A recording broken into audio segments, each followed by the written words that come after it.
The year is 1346. Near a small village called Crécy, the largest army France has ever assembled stands ready for battle. They outnumber their enemy 3-1. Victory seems certain. By nightfall, 1/3 of them will be dead. This is the story of the 100 Years' War, a conflict that destroyed the age of chivalry and forged two nations in blood. 1328. The Capetian dynasty ends. King Charles IV dies without a male heir, leaving the most powerful throne in Europe empty. Philip, Duke of Valois, moves quickly. He's descended from the royal line and summons the great lords to support his claim. They crown him King Philip VI in Reims. But across the English Channel, Edward III of England believes the crown is his. His mother, Isabella, was daughter of a French king. His claim by blood is stronger.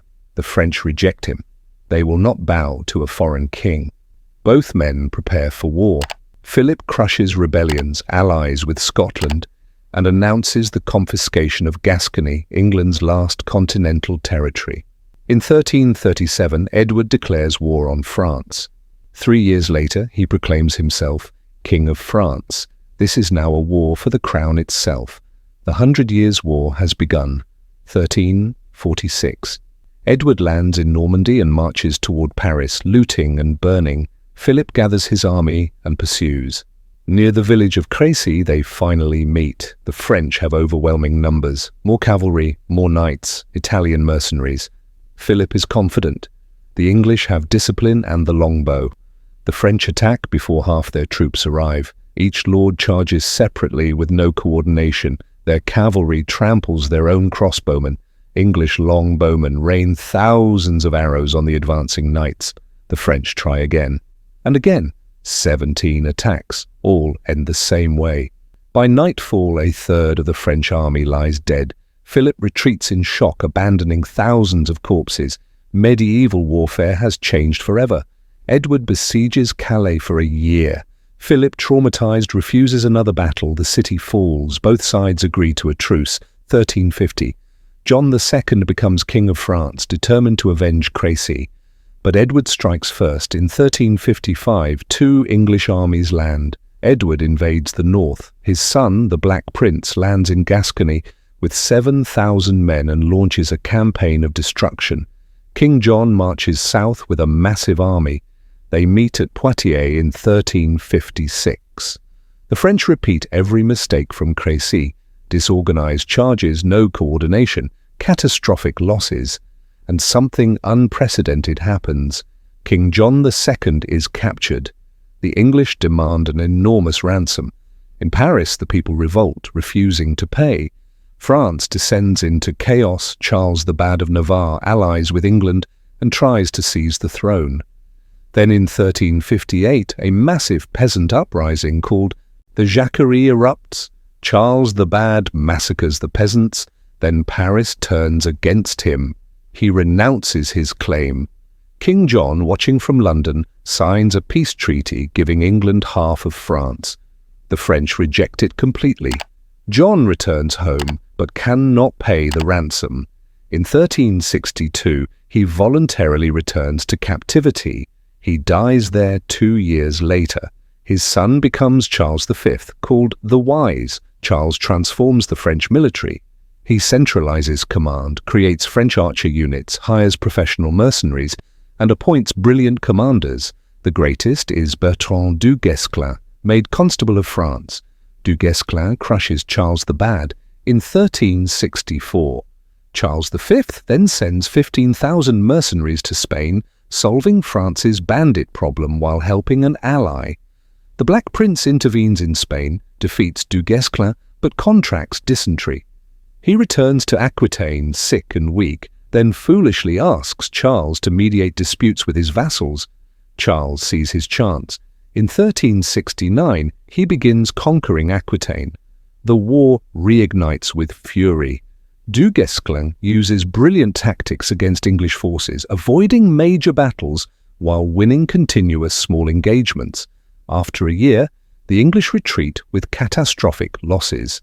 Du Guesclin pursues and crushes them at Pontvalin. He marches on Aquitaine, capturing city after city. In 1372, he takes La Rochelle. The next year, he seizes Brittany. Within 1 year, the French liberate nearly all of Aquitaine. The Black Prince, dying from disease, returns to England in 1371. He dies soon after. His father, Edward III, dies a year later. The new king, Richard II, is weak. England teeters towards civil war. In 1380, both Charles V and Du Guesclin die. The new king, Charles VI, goes mad. France erupts in civil war between Burgundy and Orléans. Both kingdoms are destroying themselves. 1415. Henry V of England needs military glory to strengthen his weak dynasty. France's civil war makes invasion easy. He lands in Normandy and marches toward Calais. The French intercept him at Agincourt. Once again, the French display no discipline. They suffer a devastating defeat, losing a third of their soldiers. Agincourt is worse than Crecy or Poitiers. The French army ceases to exist. By 1419, England conquers Normandy, Brittany, and Maine. They besiege Paris. The Burgundians, enraged by their duke's murder, betray France and side with England. In 1420, the mad Charles VI signs the Treaty of Troyes. Upon his death, the French crown passes to Henry V. Henry marries the French Princess Catherine to seal the agreement. After 83 years of war, England has won. France has fallen. Prince Charles is disinherited and flees south, mockingly called the King of Bourges.